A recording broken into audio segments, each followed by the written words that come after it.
Freedom. It's a word that floats in my head every single day. How can it not when you see barbed wire everywhere that you walk? Freedom is something that you take for granted until you lose it. I want freedom. I've been fortunate to travel around the world, third world countries, able to eat anything I wanted, when I wanted it, able to hold my children and wipe their tears away, which I cannot do anymore.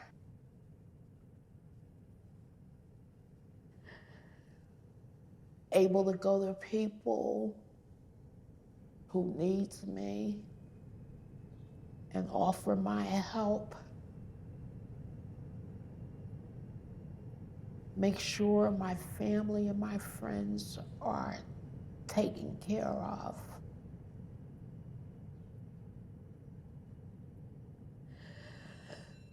So freedom to me is just a word that's bygone.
When I go and look out at the mountain, I'm actually not here because I take myself outside of my constrictions in order to enjoy what God has provided.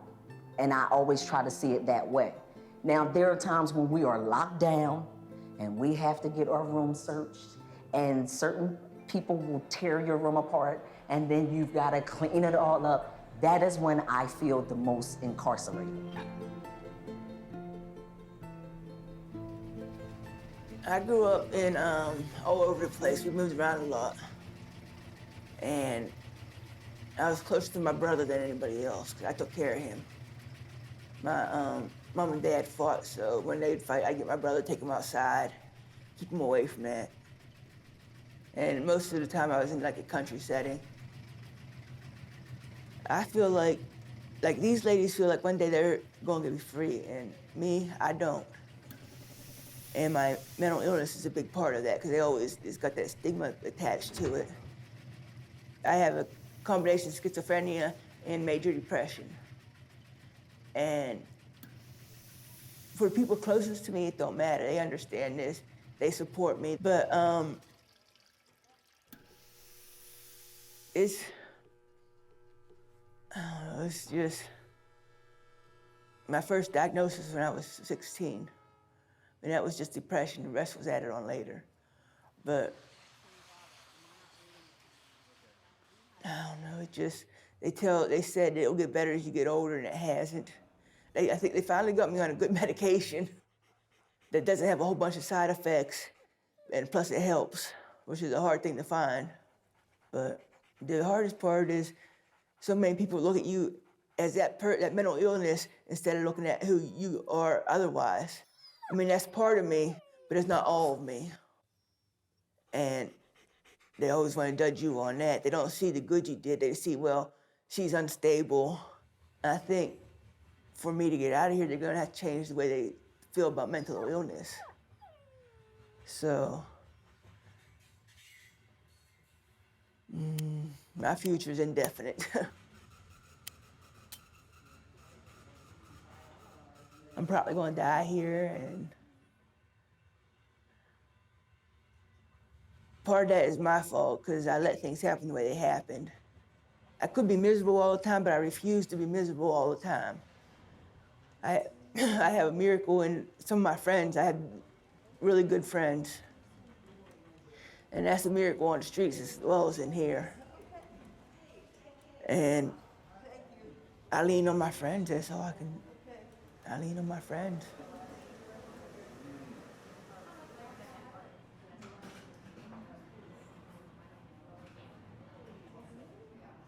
I had a lovely childhood, raised by two parents who emigrated from the South, living in Philadelphia, and everything was so normal for me as a child.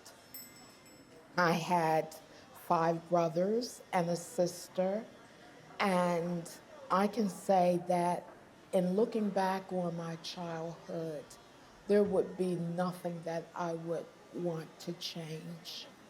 Because my parents were from the South, we had old-fashioned values where during the summer we canned vegetables. We never had pre-cooked food. My brothers and sisters and I longed for white bread because my mother baked biscuits 3 times a day, and we just thought white bread was the ultimate. Tell me about you. I remember what you just said, normal.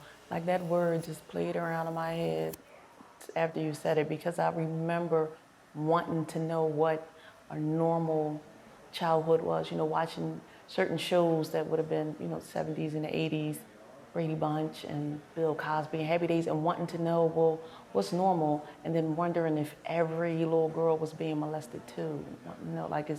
Is this what normal is? Because I really wondered at about 12 if all girls was being molested. I started to really see that and think that because that's what my normal was. My heart cries for you. Well, thank you, but no need to, because forever I always wondered, is any of that real? Do people really live like that? Do parents really love their children and show it? And do they really feel? I remember walking through the city and looking at nighttime, looking in people's windows and thinking it looks so warm and just so inviting. And I wondered, well, are the little girls being molested? Is this really how it is, how it appears from the outside? So I always wondered, do they really live like that? But I knew the other part. I didn't know people who had really good families, and I always wondered, well, what is that like? I always wondered. So, I appreciate you feeling, for me, for us, but it's still nice to know that people really do care about people, that families really do love each other, and that communities really do embrace each other. It's good to know that that's real. Then there was the other side to that. You know, my mom and my sisters, I had a really good relationship with my sisters, you know, as a protector. So that's what normal was for me, to protect my sisters. And then, you know, what happens at night is kind of what happens at night. It wasn't that type of thing happening for me in Philly. I can relate to that idea of not understanding why things are happening, because there was a lot of chaos and craziness in my household when I was that age, young. And I thought it was all my fault. I would take it on, and nobody told me that it was my fault. Nobody told me, but I also felt this fear of asking questions or talking about things. So I feel like that's how I grew up, was just kind of keep it all in. And in a child's mind, when you don't understand why there's so much, like in my house, it was a lot of violence and chaos and fighting. And as a child, I didn't understand it, but I knew I shouldn't ask questions about it. And I knew I should keep my mouth shut about it. I knew that much. And that was how I absorbed it all, was in my child mind. I tried to make sense of it, but what child can make sense of any of that kind of stuff? Well, Marie, do you feel, I mean, why do you feel you couldn't go to your parents? Because I had a similar situation, that's why I'm asking. Well, actually, I was a little girl, you know. I was really scared. I felt dirty. I felt like, why, you know, he's my sibling. Why would he want to do that to me? I kept saying that to myself. Why? And I just couldn't understand it, and I didn't want to ask nobody because I was scared. I was actually scared. I was 4, and my parents had to go somewhere, so they split all of us children up to go with different people to take care of us. Because couldn't get one person to come to take care of that many. It's quite a brood. But I stayed with a couple, and while the woman was out at work, she worked a night shift, the man molested me all weekend every time she left and went to work. At 4, I didn't understand this. And so when my mother came to pick me up and we were walking home, you know, she asked me how I liked being there, and I said I didn't like it. And she said, why? And I said, because. I said, this man, you know, did this to me. And she stopped dead in her tracks and looked at me and she said, what? And I said it again. And she slapped me and said, you filthy little pig, don't you ever say something like that again. So from that point on, I never told her anything that happened in my life, because now I didn't trust her. I feared her, you know, I was afraid. And she was very abusive anyway. I'm with you. See, I live one day at a time. One day at a time. As I wake up, I try to make that day better. I grew up here. I grew up as a kid. I grew up here. I grew up into a woman. Now I'm 60 years old. I had nothing to give to society back then because I was a kid and I knew nothing, because I was never taught because of my situation at home. But nowadays, if you tell me not to kill the fly, I won't kill the fly. Do you understand what I'm saying? And I learned how to follow rules. I've grown up. I'm 60 years old now. I've got a bunch of grandkids. It's time for Maria to, you know, live a normal life. You know, I paid for this. I got more to give now than I did back then. Back then, all I did was hurt. I believe in God. I know in my heart tells me that I am not going to die in here. And my heart tells me that God is going to open these doors. You understand? He's opening them already. He's doing it for the younger folks. The rest will come on its own. But it'll be on his term, not ours. That is my motto, and I will stick to that till I die. He will open these doors. There is change in the world. And God will let us out one day. You just have to have faith. Faith in yourself, faith in God, and change your motto and change your mind of thinking. You will get out someday. I tell my grandkids all the time. I got 9 grandkids. You know? And I talk to them all the time, and I'm like, They're like, hi, Grandma. I'm like, hi, honey, I'm coming home one day. I'm gonna go out with you. You could take me to the restaurant, to the movies, and wherever you wanna go. That's my motto.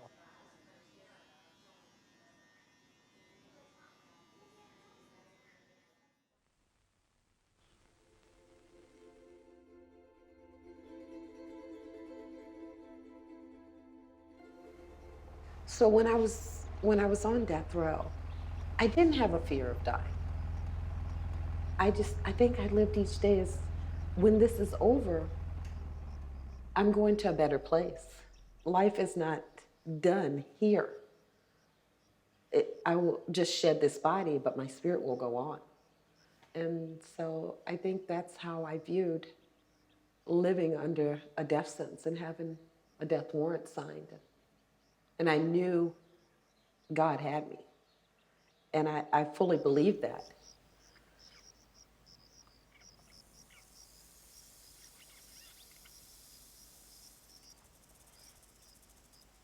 When I first got arrested, I thought I was pregnant, but I wasn't sure. And then I did the pregnancy test and I was pregnant. And the pregnancy was going really well. And then when I was about 6 months pregnant, I got up one morning and my water had broke. And so I thought I was losing my baby. And I just felt like I was losing my mind. And I went to the hospital and they tested me and they said, yeah, that's the amniotic fluid. So the doctor said, well, what you can do, we can send you to the hospital and have a D&C now, or you can wait and have a spontaneous abortion because you'll just lose the baby and then you come back and we'll do the D&C. And so I said, no, I'm not gonna do that. I'll wait and go back, and if it happens, it happens. So I go back and I keep playing all these things in my mind and playing how I got here and things that had happened in life. And so I broke my razor and I went into the shower and I was about to cut my wrist, and this officer that I didn't like her, and I'm sure she didn't like me. But for some reason at this particular time, she pulls the shower curtain back and she says, Carol, she said, don't do that. She said, if you do that, surely that baby's gonna die. But if you don't do that, go back in, give me the razor, go back in your room and get on your knees and just pray. She said, because it's in God's hands. So I gave her the razor. And let me reiterate, this was a horrible relationship with this officer. So this was only God intervening. I know without a doubt. And so I go back in and I started praying and I'm crying. One day goes by, the next day goes by. So they had me scheduled for a week to go back to the doctor. I went back and they did a sonogram. And there was my son moving just fine. And what had happened is I had two amniotic sacs. One had broke, but he was still protected in there. And he was born healthy and happy, 9 pounds, 9 ounces.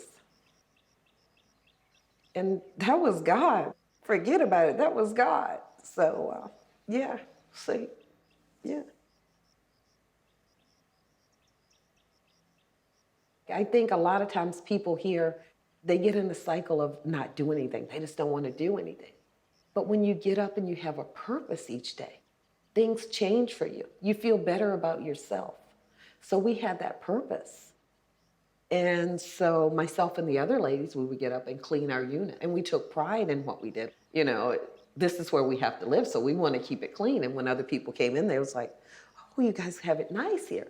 And we appreciated that. Like, you know, you kind of swell up with pride. Like, yeah, this is okay. You know, it's making me feel better about myself, and it helps raise your self-esteem. So we had a purpose then. Like I knew when I got up in the mornings, I was going to be able to, may sound weird, but I was going to be able to get up and go out and clean. I was going to be able to sweep and mop and clean windows, and that means something. If I had to sum up who I was when I came here, I was 21 years old, but mentally, maybe 17, afraid, Not sure, how my last few days were going to play out. I was with the people that were around me. So I was a little nervous. Not about where I was going or how I was going to end up in those 30 days, but just apprehensive about the environment I was in. I'm so far from where I had came from. And how would I describe myself now? I'm a woman now. I'm a full-grown woman now that has a immense capacity to love, to understand, to have empathy for other people. I don't think I had that before. When I got here, I'm sure I didn't have that. Not only empathy, but sympathy. And want to lead by example. I think I'm living by example, so I'm a woman that has very strong values and principles now that I try to live by those each day. So that's Carol now.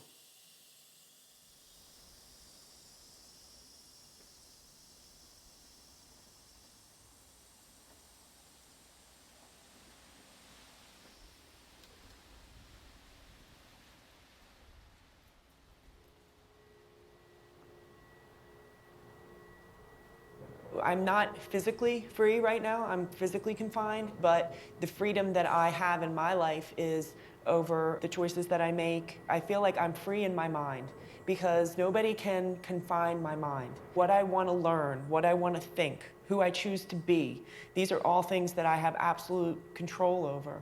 And that's the freedom that I exert in my life today.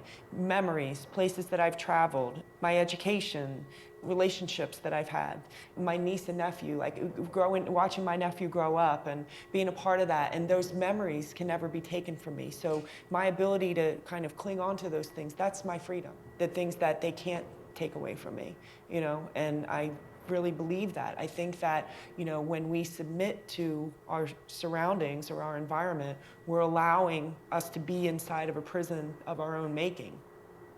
I'm free of the prison of addiction that kept me trapped for so many years. And I feel like even on the outside, before I came here, I was a prisoner to addiction, bad relationships, codependency, all of these things that really kept me in a box. And I didn't realize that until I came here. It's a very strange irony to me that in many ways I feel freer now than I did before I came here, even though I'm physically confined.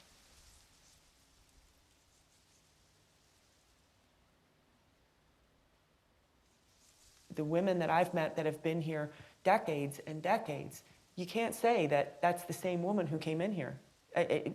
There's no possible way. So judge us by the women that we are today, and do we deserve that second chance?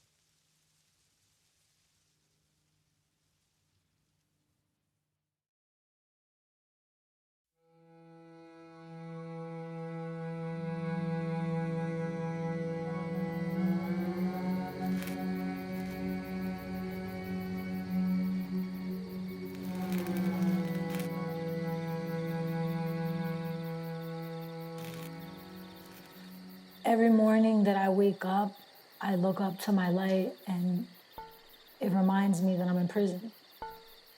When you're sleeping, I don't think you really know where you are.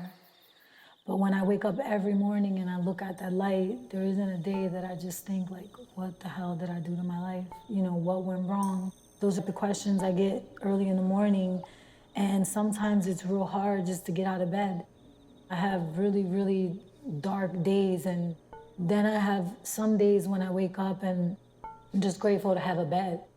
Just grateful to have like a roof over my head, or, just to be alive, or, just so many things that I'm grateful for, even though I am in prison. I don't think I could ever get used to this place. I often talk to other inmates and they ask me like, how do I cope with my life without parole? Am I like gonna get used to being here? And I try to explain to them that for all the lifers that I know, I don't think that we think that we're never getting out. Like that isn't ever a thought that goes through my mind. Like, I'll contemplate on it, then I'll move on. It isn't like, oh, I'm not ever getting out. It's like one of those things like you have, but you'll never fully accept because it's hard to just accept that. I don't even know how I made it this far. But what I can say is I don't look at my sentence as being so permanent. I try to look at it just one moment at a time and knowing that, our life is moving so fast and we tend to not see the beautiful things in life. But, I feel like I've been unveiled and I see everything so clear. And I just hope for one day to be free, to be able to show my family that I hurt, that I'm not that same person, and that I am, a changed person. Many of us lifers were offered plea bargains, but because we rejected our pleas, now we're serving life without parole. It's a lot for the mind to take in to know that I was redeemable at my 12-and-a-half-year deal, but now that I'm convicted and I'm guilty, I'm no longer redeemable. It boggles the mind. How did this happen? I have a famous quote from Vincent van Gogh, and it says, in order to know blue, you must know green and yellow. In order to know Cynthia, you must know where I come from. Why did I do what I did? Take a little time to figure out that a person that is in prison for a heinous crime or a violent crime, they're not just there because they wanted to wake up and say, oh, I want to be a bad person.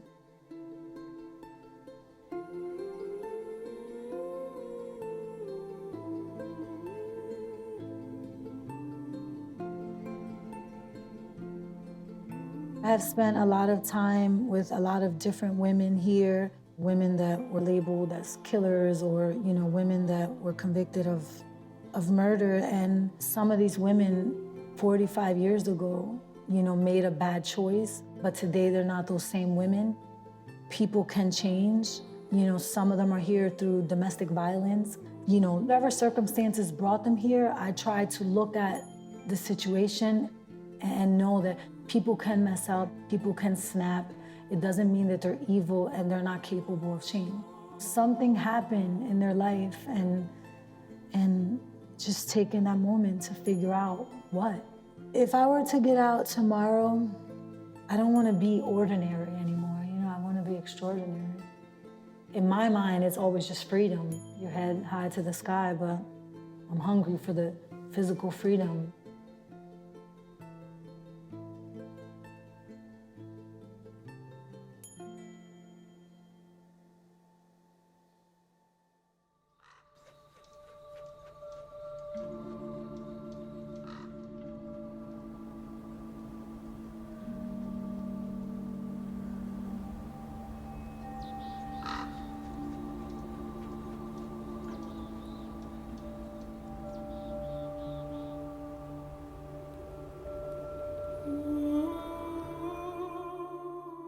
Terry that came in 24 plus years ago was angry, disillusioned, disappointed, embarrassed, and sometimes really just all over the place, not knowing what to really feel about myself and the reality of my situation and my time.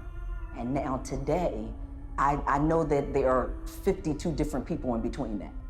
There's never been a time that I could ever say that I'm the same, especially spiritually. And it has carried me through some of the absolute worst times of my 26 years being in jail. And it has picked me up off the floor when I thought I was gonna lose my mind or not be able to take another breath. So that's what my faith has done for me. And it is really more about my spirituality than the religion itself, because it made me understand that something higher than me is carrying and something higher than me is calming. So it really has been a big deal to me. And I wouldn't make it if I didn't have my faith. I wouldn't make it. As far as religion is concerned, I'm Muslim. When I first got locked up and everything out of my face was, why me, why me, why me? I had a dream one night and it was basically between me and God. Why not you? Do something different, ask a different question.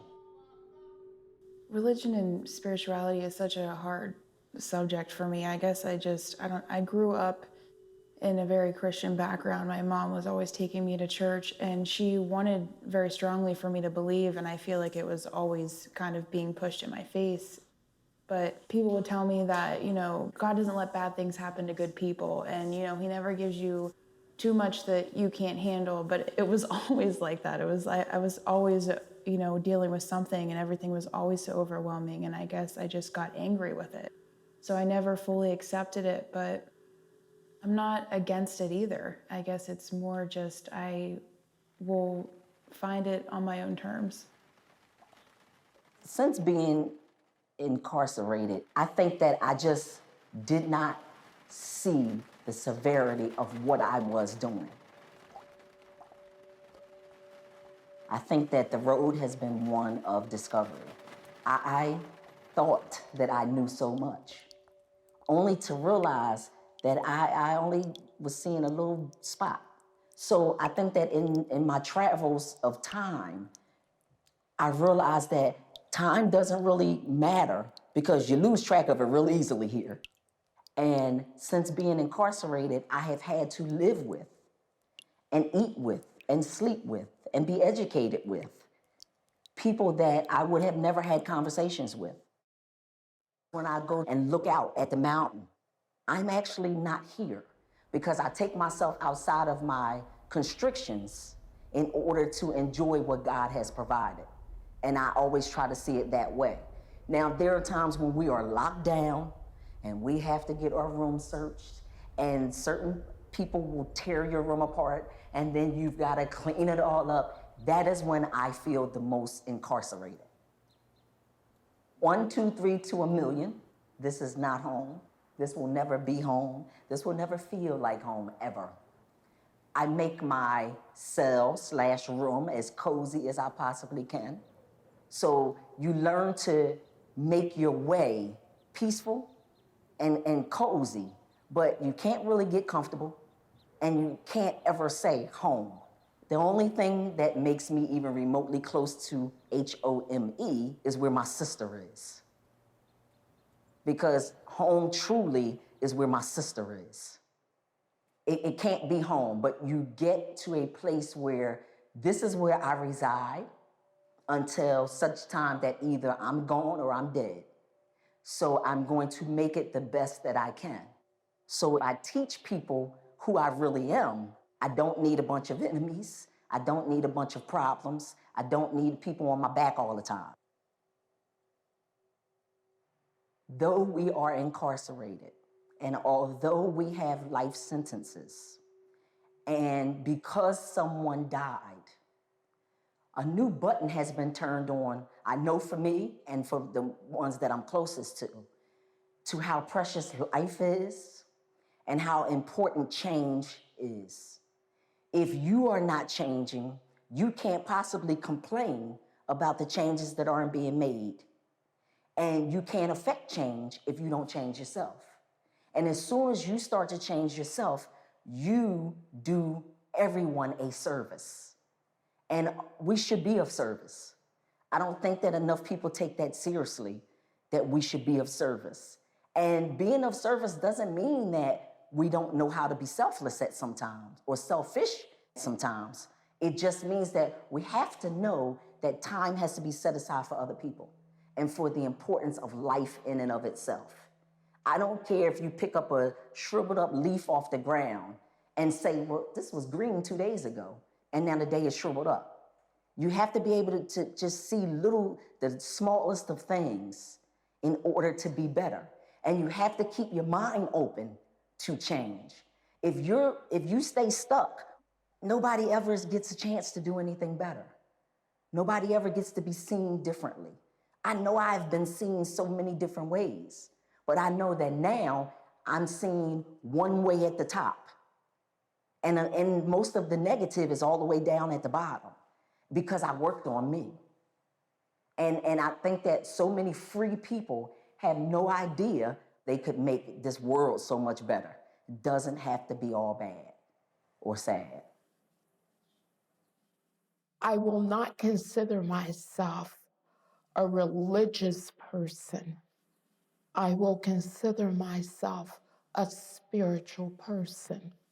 And my spirituality has grown behind bars from the simple belief that I am responsible for every human's well-being, and that I am not to do anything to harm their well-being.